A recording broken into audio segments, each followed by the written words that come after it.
I'm David Martin Davies, and coming up on The Source, the Edgewood Independent School District Board voted in favor of sanctioning its youngest trustee, Michael Valdez, during a special meeting Monday night. Valdez's crime was talking to the media without authorization.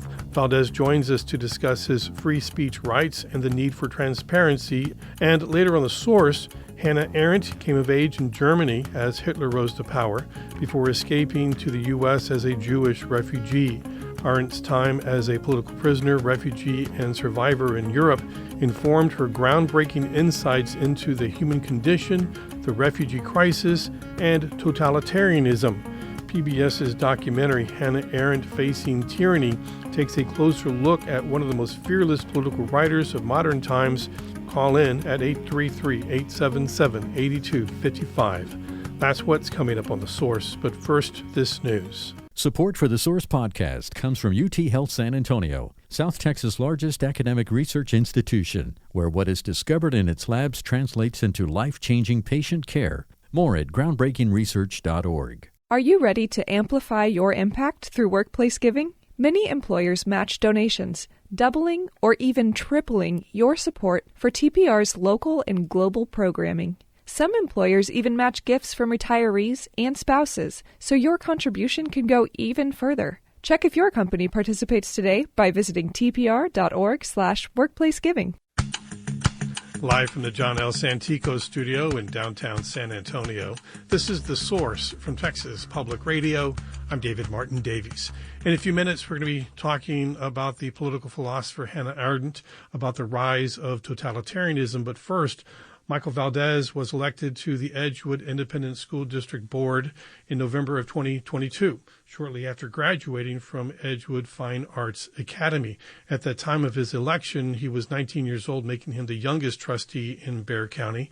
On Monday, during a special board meeting, Valdez was sanctioned by his fellow board members, stripped of his committee assignments, barred from becoming an officer position for the 2025-26 school year, and he will not be allowed to attend a professional trip with the board scheduled for later this year. This was because Valdez spoke to the news media without authorization from the board president. Michael Valdez joins us to discuss the situation. Michael, welcome to The Source. Hi, thank you for having me. So first off, we need to really make it clear that you are here as a private citizen exercising your free speech. You are not here representing Edgewood ISD. Is that correct? Correct. Okay, why is it important that we make that clarification? It's important that we make that clarification because that's what that was in the censor for the school board that I did not make it more clear. All right, so there was an incident at a board meeting. An individual, they spoke too long and to citizens to be heard portion of the event. That person was removed from the premises and they were arrested and they were booked. There are a lot of questions about that incident. You spoke to the news media about that to provide some clarification, and you did that as a private citizen? Correct. Okay, but that apparently got under the skin of the superintendent and the board president. Yes. Okay, so then they said, well, okay, Michael, we can't have that. We can't have you talking to the media, even though you are a board member, you were there, you saw what happened, and you are a private citizen and a resident and a taxpayer of Edgewood ISD. So what did they do to you? What happened? So I did not know what the censor was going to be. All I just knew is that there was going to be a special called board meeting. I did not have any idea. I knew it was about me, but I didn't know in what context until the board came out of closed session and said that it was because I was speaking to the media. Okay, so here you are today in the studio at Texas Public Radio. I hate to break it to you, this is the media as well. So evidently, you are unbowed. This is not going to impact you on talking to the media? I could talk to the media as long as I'm not speaking on behalf of the Edgewood School Board. Okay. there were also, when the board voted, and it was 6-1, and you were the one vote. Everyone voted to censor you that day, right? Yes, and they tried to tell me that I couldn't vote, but the law is I can vote. All right, so they said, okay. And you had to fight, or did you have to present an argument telling them that you were allowed to vote? Yes, I did ask the attorney. We did ask the attorney, and the attorney said, yes, I can vote. Okay. And they were telling you during that time that you have a history of unprofessional conduct on the school board, and you have been censored in the past as well. I have to tell you, just being in the studio with you right now, you seem pretty chill. Like, you're not like somebody who is bombastic and would be, I would assume, to do a lot of unprofessional. What were their complaints? The complaints, I believe it came from employees, and just the way they said that my conduct is, how it's not aligned in the board operating procedures.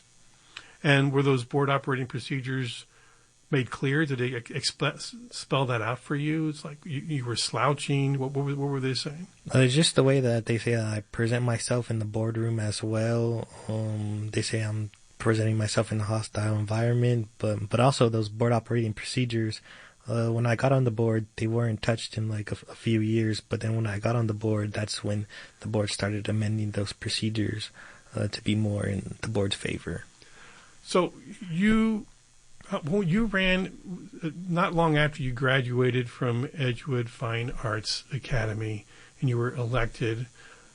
What do you think that gives you kind of an outsider status among the board members, that they find your presence there a threat or something, that they don't want you there? Are you feeling that this is not just about your, I hate to call it unprofessional behavior because I don't think that's correct, but and also talking to the media? Don't other board members ever talk to the media? Are you the only one who ever does that? I believe I'm the only one that does speak, especially in opposition of things that are happening, which I have every right to, serving on the school board. All right, so they may not like a dissent to be able to be vocalized in the media to what policies or procedures or what's happening with the budget at Edgewood ISD. They want to have a unified voice. Yes. Okay. So are you going to be running for re-election? Yes, I will be running again. And that will be in November of 2026? Yes. All right. And so what are you hearing from your supporters who tell you, have you heard from people saying, Michael, get your act together, how dare you act that way? Or are they telling you, we appreciate you, we want the transparency, we do want you to continue talking to us and telling us what is happening on the board? A lot of my supporters are really appreciative. I do ask a lot of questions at the board workshop, at the board meeting, just because I'm really involved in the district and the board, and how transparent and accountable I am to the district. So, talking to us, did you get permission from the board president today to come on Texas Public Radio, or are you going rogue again, Michael? Well, I haven't asked the school district just because I'm not speaking on behalf of the school board. Okay, so and what else could they do to you? They already sanctioned you this one time. They've taken away your ability to be an officer. You can't go on the trip. It's like you can't go on the field trip, Michael. What else could they sanction you even further? The only thing that I'm aware of is what they said in the last resolution, is that they can bar me from all the district properties except during the board meeting times. Okay. Are you a threat to public safety? Would you, how can they ban you from public spaces, even though, you are a board member and you are a citizen of Edgewood ISD, and you have never been charged with doing anything that's a threat to public safety? Well, I'm not a threat. I'm just serving on the school board. All right, and you plan to continue serving, representing the voters of Edgewood ISD, talking to them, keeping them informed? Transparency is important to you? Yes. All right. Well, Michael Valdez, he was sanctioned by the Edgewood ISD board. He is a member of the board, and they sanctioned him for speaking to the media without authorization. And Michael, thank you so much for coming in today and talking to us about that. And when we come back from the break, we're going to be talking about a voice of dissent, a voice warning us about tyranny and totalitarianism. Hannah Arendt. This is The Source on Texas Public Radio. Stay with us. Support for this podcast of The Source comes from Texas Mutual Insurance Company. They are committed to helping policyholders build strong and thriving businesses through their exceptional service. More at texasmutual.com/Texans Deliver. Texas Mutual. Texans get it. Welcome back to The Source on Texas Public Radio. I'm David Martin Davies. Frequently today, many of us are looking at what's happening across America, and there is a lot of head scratching going on. We have secret police snatching people off the street. Universities' journalism is under attack.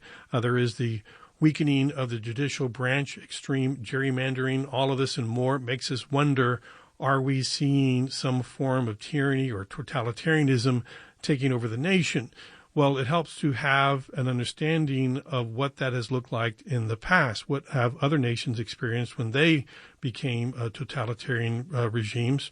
And so we turn to writers of that era who witnessed it and warned that this could happen again, even here in the United States. And one of those writers would be Hannah Arendt. She was one of the most fearless political thinkers of the 20th century. A recent PBS American Masters documentary, Hannah Arendt Facing Tyranny, tells her compelling story. It explores how Arendt experienced as a political prisoner in Nazi Germany. She was a stateless refugee and later a keen observer of American democracy. All this shaped her insights into totalitarianism, civil rights, political truth, and the right to dissent. We're joined by the co-director and executive producer of the film, Jeff Beaver. And Jeff, welcome to The Source. Hey, David, good to be with you. Jeff, I get the sense that this is a passion project for you. Is that right? Well, passion meaning that I've been working on this. I was working on this film for about 5 years. Obviously, anything I've done, most of the projects I've done in public media, I've produced a lot of documentaries. You do it because you believe in the issue you're covering. You believe in, what you want people to hear. So yes, this is definitely a work of passion and something I really want to get out to the public. Our number is 833-877-8255, 833-TPR-TALK. If you want to join the conversation, talk about Hannah Arendt and also about the threat of totalitarianism, how this works, which is really interesting. It works in a certain kind of way, and we get that from her writing, 833-TPR-TALK. So Hannah Arendt, her story is compelling, and she seemed to be the right person at the right time, witnessed a lot of horrors in order to really capture what was happening. Can you talk a little bit about her background? Yeah, sure. So Hannah Arendt is born in Germany in 1906 to a middle-class Jewish family. She's brilliant, rambunctious, just funny, beautiful woman. Goes to university in 1924, the same year that Adolf Hitler writes Mein Kampf. He writes it in 1923 when he's sent to prison. 100 years ago. I don't know if we're celebrating the centennial of it, but we're marking it, yeah. Yeah, that's right. And so she starts to study philosophy. And what she says in terms of philosophy is she starts to study how to think. And she says that all thinking, all understanding of our world comes from one's experience. And she gets a doctorate degree in philosophy and moves to Berlin in 1929. Gets married to a nice Jewish guy in September 29. 1 month later, the stock market crashes. And all hell breaks loose all over the world, including Germany. At the same time, you have a guy named Adolf Hitler, World War I veteran, who in 1919 tried to overthrow the government. He's arrested. He gets out. And he has this extreme right-wing party that turns into the Nazi Party. And she's there in 1929 observing all of this. And she's warning her friends that this guy is for real, that we need to take him seriously. And most of her friends were saying, no, nothing's going to happen. We're going to be fine. And in essence, what happens with her is in 1933, the Reichstag burns, meaning the German parliament. And Hitler blames the communists for doing so and declares martial law. She then joins the resistance to try to expose the anti-Semitic propaganda that Hitler and the Nazis are, pushing out there to the rest of the world. And she gets arrested by the Gestapo. She gets out. She escapes to France. And then she starts to help Jewish kids get out to what was then Palestine. And she gets interned with all German citizens after Germany attacks France. And she gets interned and escapes again, and comes to the United States in the spring of 1941. In 1943, she and everybody else learns about the death camps, Auschwitz and other places, where, Hitler and the Nazis declared war on the Jews, basically. And she starts to ask the question, how did this happen? What happened? Why did this happen? And she starts to write a book called Origins of Totalitarianism, where she asks those questions. And what she finds is really surprising. She basically finds that people, good people, ordinary people, school teachers, accountants, police officers, university professors, were all sucked in to this totalitarian system. Why? Because after World War I, Germany loses the war, 1918. And the Allies make them pay reparations. They make them demilitarize. Germany experiences hyperinflation. People are out of work. People are really depressed. And then when the economy crashes in 1929, people are looking for work. And there's a huge refugee crisis of people pouring into Germany looking for jobs. And Hitler comes on the scene and he basically says, I'm going to bring jobs back to Germany again. I'm going to make Germany great again. I'm going to rebuild the military. And he starts blaming the immigrants for taking jobs away, and specifically starts blaming the Jews. And so she sees this, but it's only in 1943 to 49 when she's writing this book, she begins to realize what exactly happened. And what she says is that after World War I, people were experiencing loneliness, meaning existential loneliness.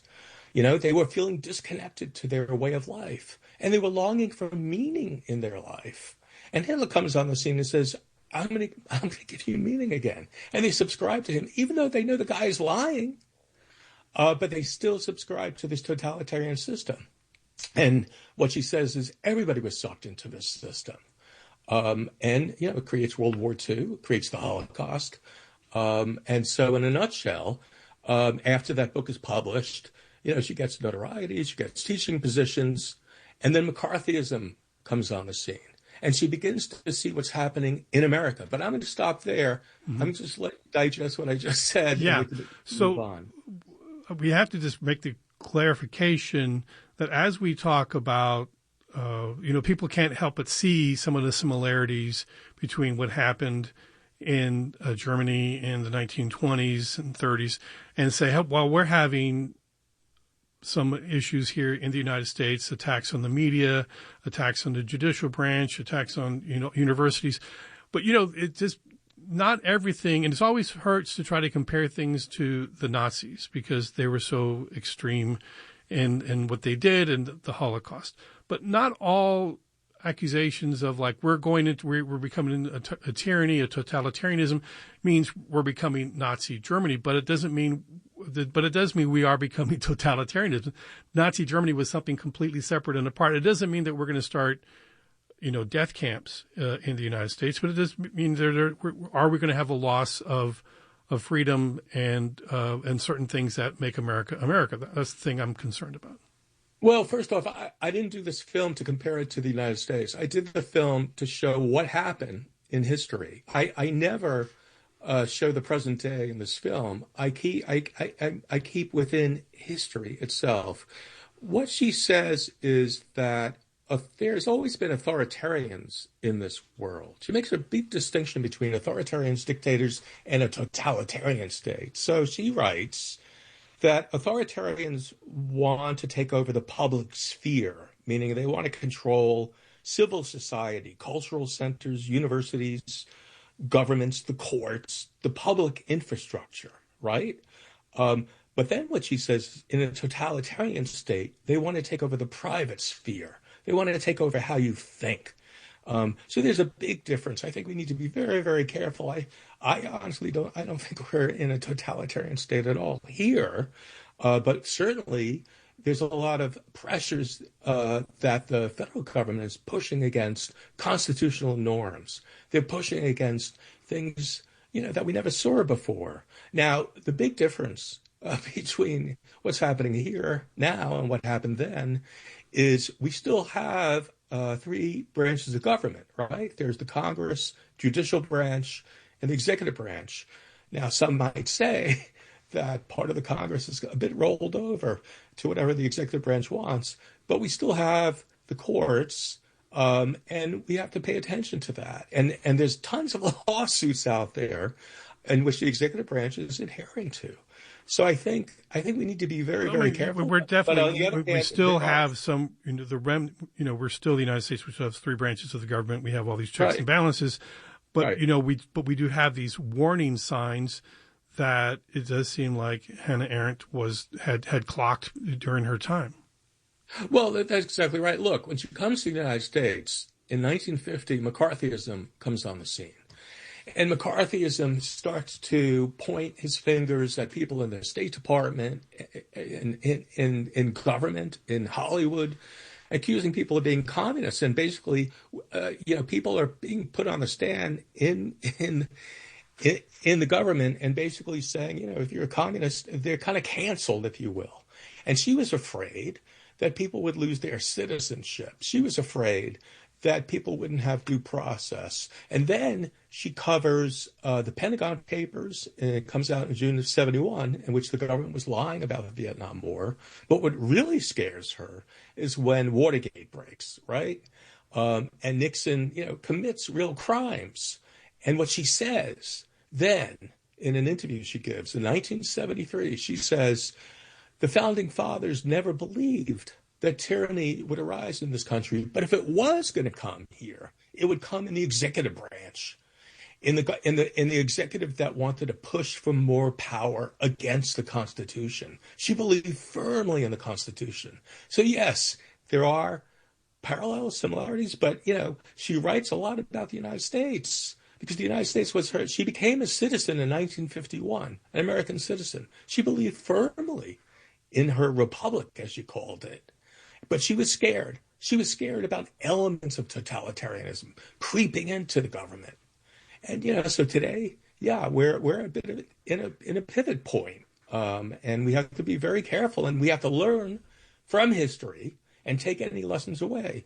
The big lesson for Hannah Arendt is she believed in plurality. She said freedom equals plurality, basically. And she believed fervently in civil disobedience, for people to become political and participate in politics. So if there's any lesson to take away from Hannah Arendt is, one, we need to see what's real in front of us with our eyes wide open. Two, we need to become involved politically if we want to protect whatever's dear to us.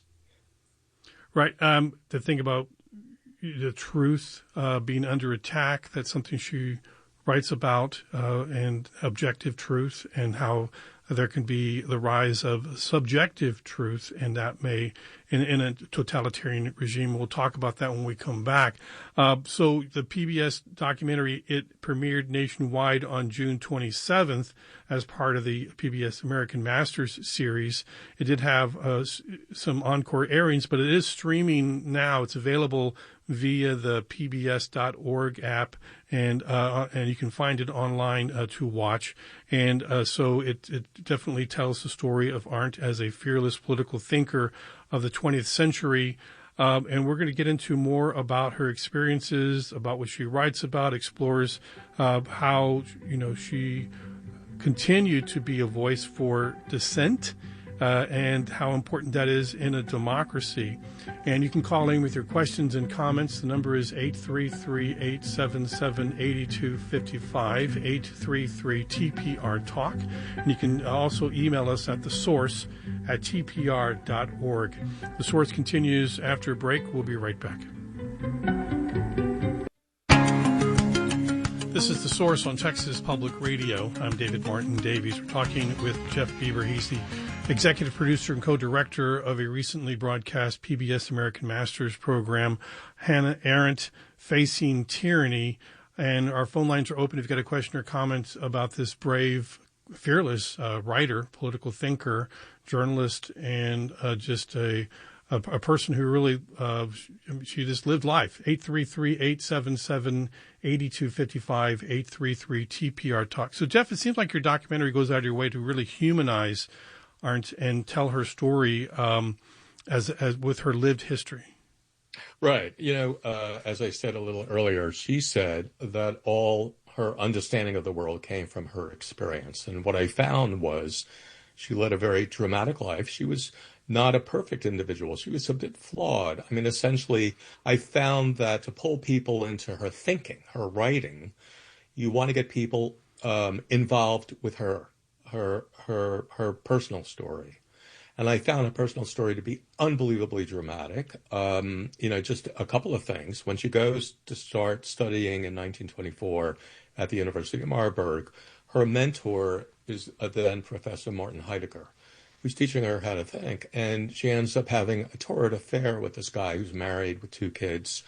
Even though she broke it off a couple of years later to go get a doctorate degree elsewhere, she kept up this relationship with Heidegger to the point where, she truly loved the guy. In 1941, when Hitler takes over the Reichstag, Heidegger joins the Nazi Party. At that time, she cuts off all ties with him. But 10 years later, she goes back to Germany to collect Jewish artifacts as part of this Jewish Reconstruction Committee, and rekindles a relationship with him to help him get his work published. And people ask, why did you do that? How could you do this with this guy who was a Nazi? And the answer given by one of our experts is because she loved the guy. She loved him. And she felt that his work was very important. So there's a lot of controversy around that. And also, when she covers the Eichmann trial, she comes up with this term, the banality of evil. We could get into that, but she also gets into real trouble with the Jewish intelligentsia after she kind of blames the Jewish councils for collaborating with Eichmann.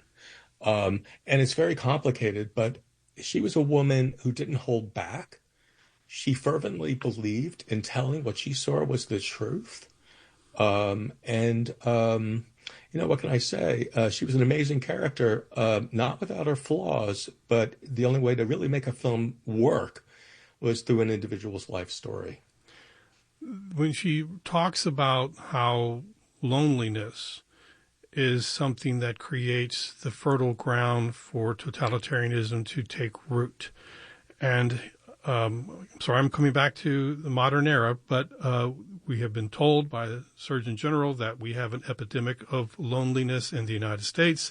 A famous book, Bowling Alone, talks about how people are isolated in their country, and how does that actually happen? How does having a society that's atomized and everyone is scattered, we're not coming together for community events, how does that create totalitarianism?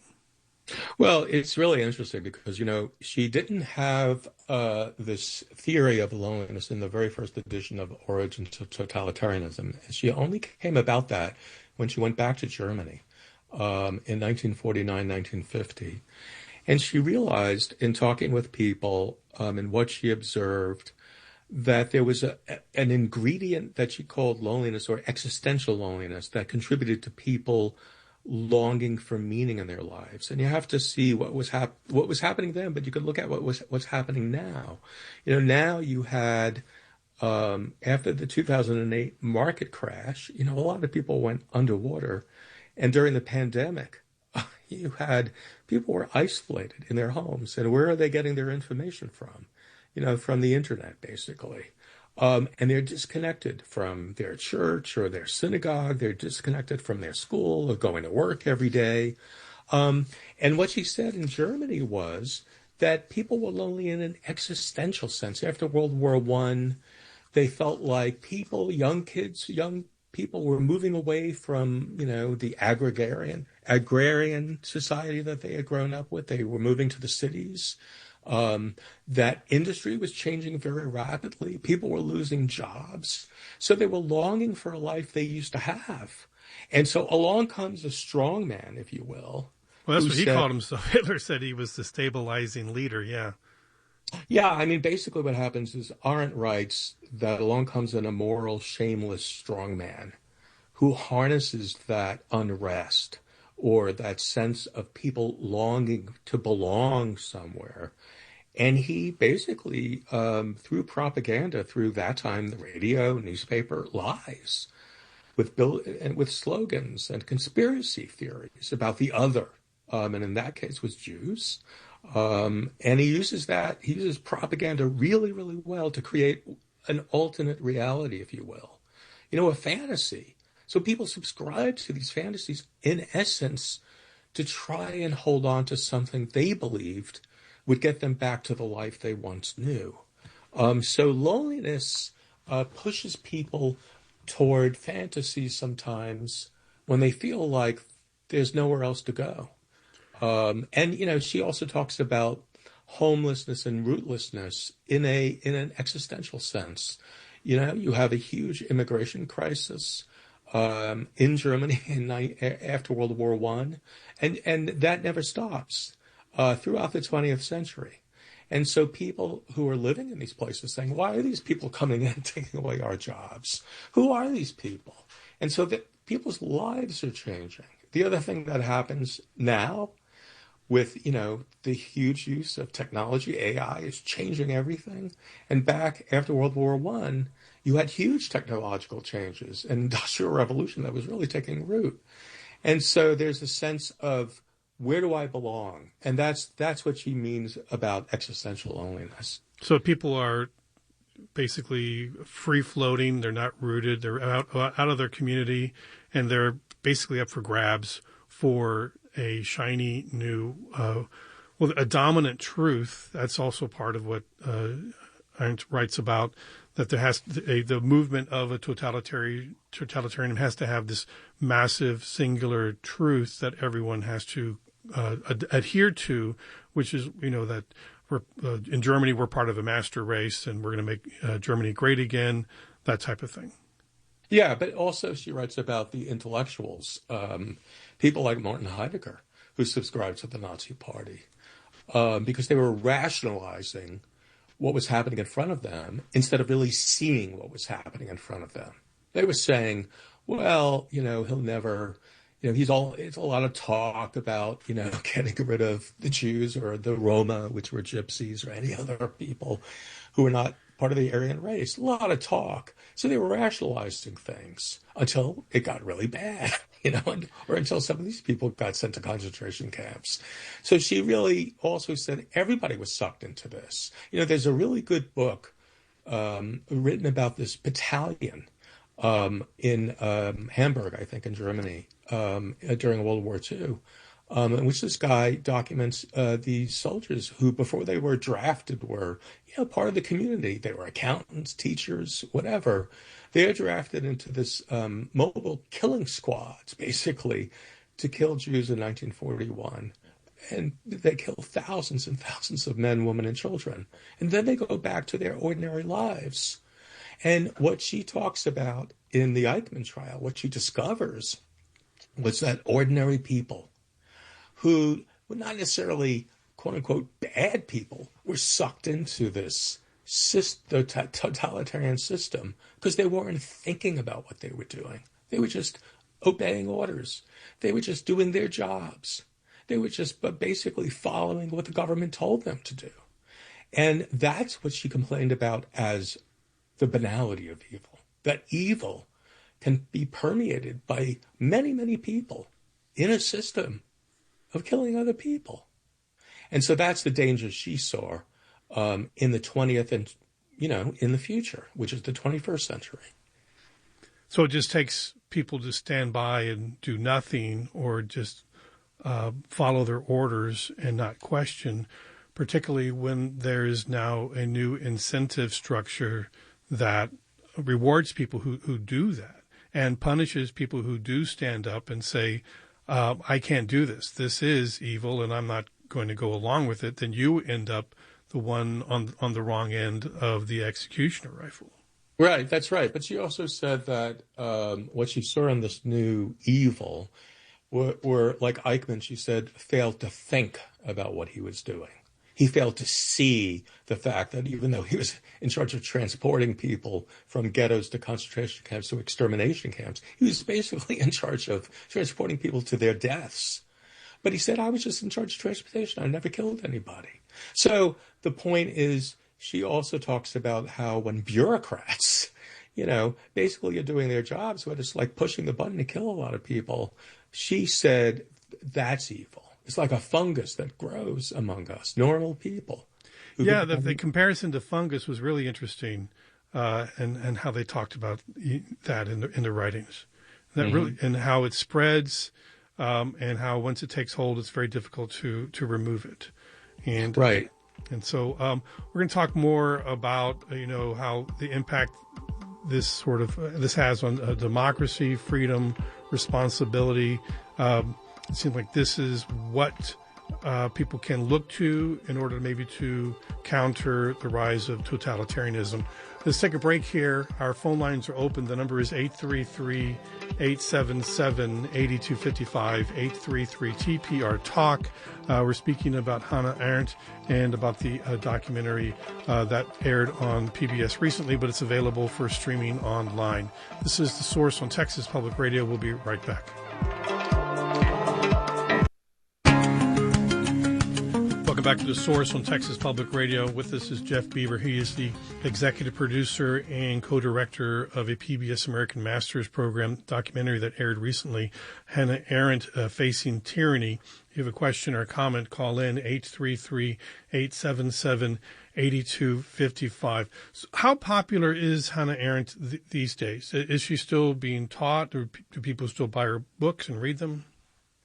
Yeah, it's interesting. She's extremely popular these days. In 2016, when Trump won his first term in office, her book Origins of Totalitarianism shot up to the #1 list in a lot of different places. People go in and out of favor, I think, but I think there's when you read elements of truths or read things that are really relevant to what we're doing today, even though it's based in history, you have to ask yourself, where did this come from, right? How did she get these ideas? And how can we apply them to our world today? So yes, she's quoted everywhere. She's very quotable. And if you see her, there are people who actually make a living out of Hannah Arendt. Let's go to a caller, Randall. Randall, thanks for calling in. You're on the air. Me again. Yeah. Hi. Well, when you were talking about ordinary people being rounded up and enlisted to commit these horrific acts that they normally wouldn't do, but they were caught up in this frenzy of authoritarianism and whatever, I was reminded of the Milgram experiment at Yale University in the 1960s. When people were told to deliver electric shocks to this other person that they could not see. It was a person on the other side of the wall.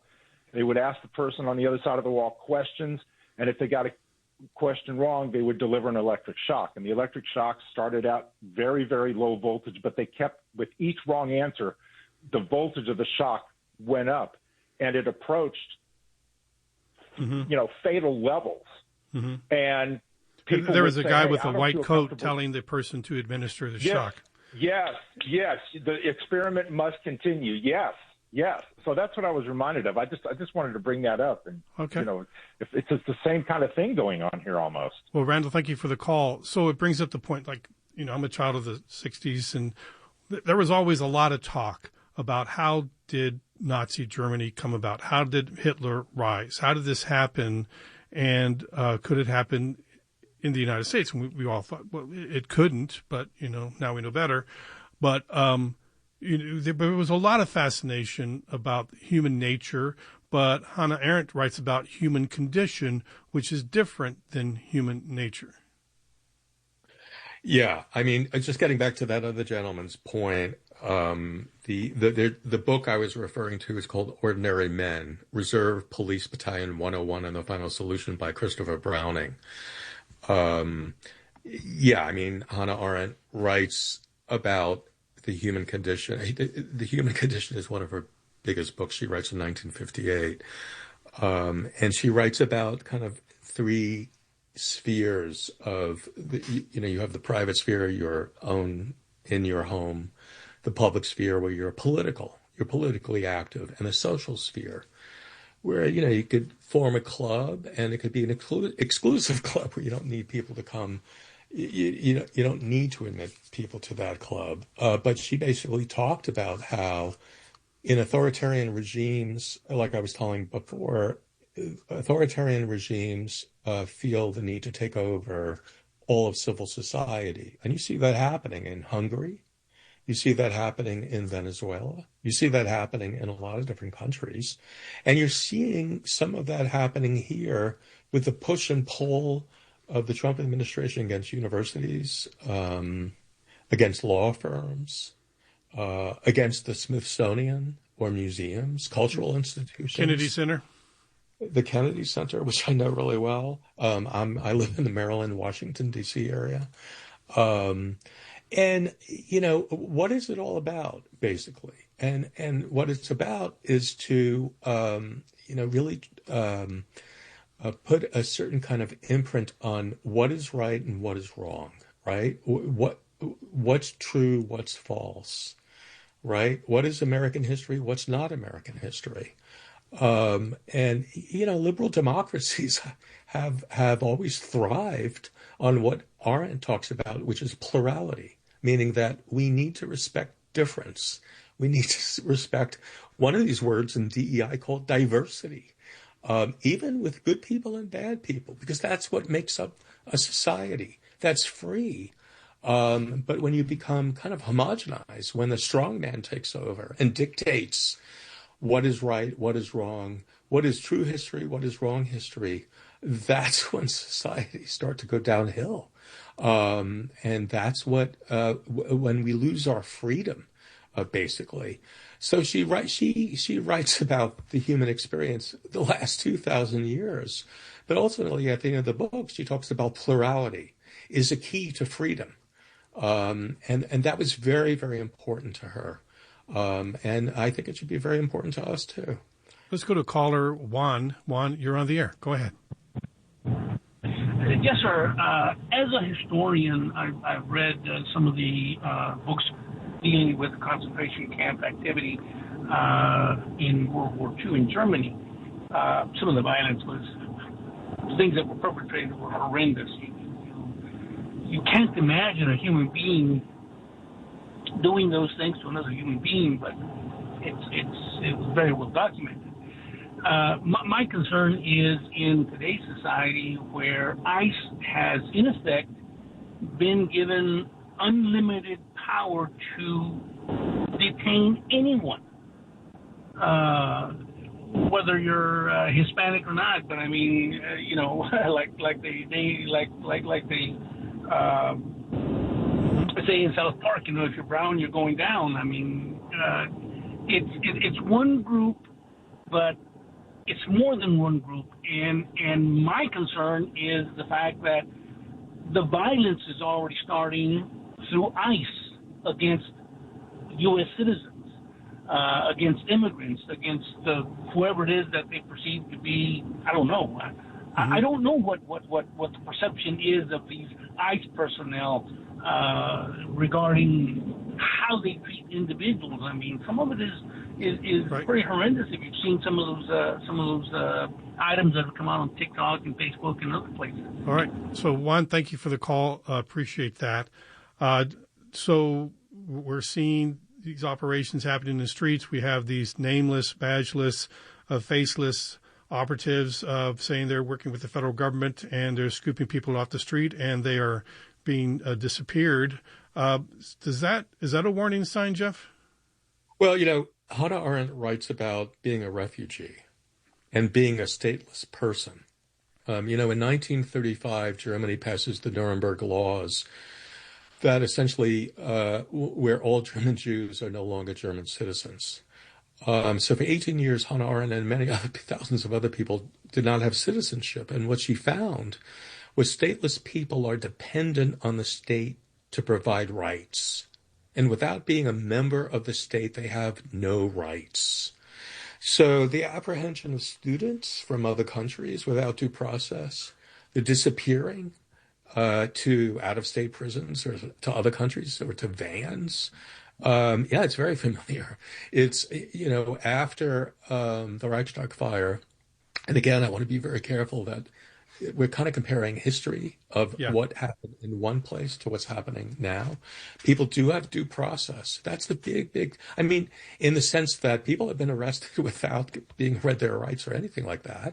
But you've seen people who have been arrested and held for quite a long time who have ultimately gone to trial, and the courts have sided with people to get released, like that guy, first guy from Columbia University. So there still is a system of due process here. But she writes about the status of people without rights who are not a member or quote unquote member of the state. And during the McCarthy period, her husband had been an ex-communist. And she was very worried that her husband and others would lose their citizenship. And they were denaturalizing people as well, during that time. Well, there was talk of denaturalizing people. I'm not sure they ever did that. But the point is the threat was there. Mm-hmm. So we're seeing threats here that we've never seen before. Well, let me ask you really quickly, because I got about a minute and a half here. What does she say about how long a totalitarianism regime can exist? She says they don't have a very long lifespan. Well, I think Nazi Germany existed for about 12 years because they keep wanting to expand their power base. They keep wanting to expand and expand. But ultimately, they die like a star. They implode. And they put a lot of incompetent people in positions of power and authority. Oh, yeah. I mean, she came up with this great... We're seeing that here, too. They put fools and crackpots in power because of their loyalty to the leader, basically.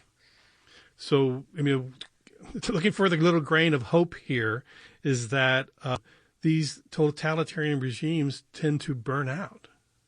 Well, they burn out, but the big hope, the big sliver of hope here is that she believed in civil disobedience, and she believed in plurality and beginning anew.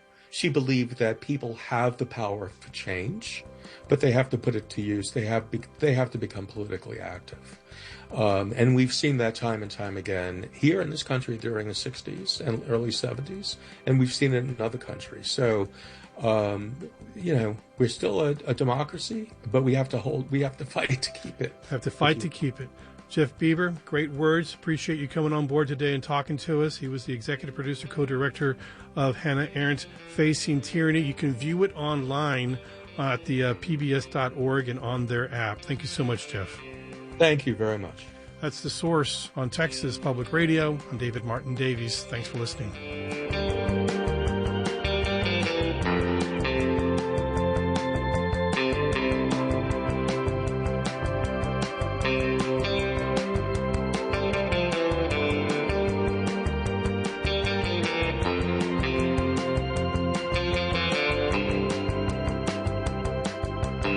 This has been The Source on Texas Public Radio.